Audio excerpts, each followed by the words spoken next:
是伯纳多·纳桑生医师，我曾经是美国堕胎权利行动联盟的发起人之一，而且曾经有2年之久，我是全球最大堕胎诊所的负责人。我要为75000起的堕胎手术负起最大的责任。但是在过去的10年以来，由于科技在产科学以及胚胎学方面的长足进步，使我对堕胎的合宜性改变了看法。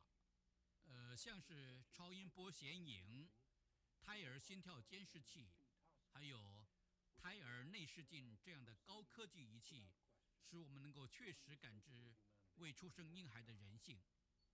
在这里，我们将特别讨论怀孕第2阶段以及第3阶段的堕胎。所谓第1阶段，指的就是怀孕的前3个月；第2阶段是接下来的3个月，而第3个阶段是指第7个月到第9个月结束。通常在怀孕的第2阶段和第3阶段中所进行的堕胎，我们称为晚期堕胎。在美国1973年的 Roe v. Wade 法案中，最高法院判定堕胎合法。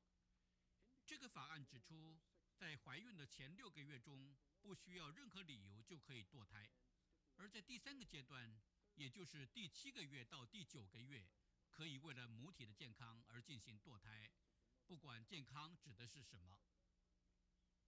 这位比弗利·麦米兰医师在密西西比州开了第1家堕胎诊所，他平均每星期做50到60次的堕胎手术，并且负责这个诊所有2年半的时间。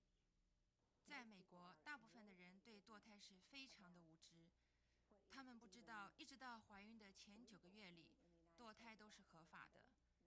大部分的人以为只有前3个月的堕胎才是合法的。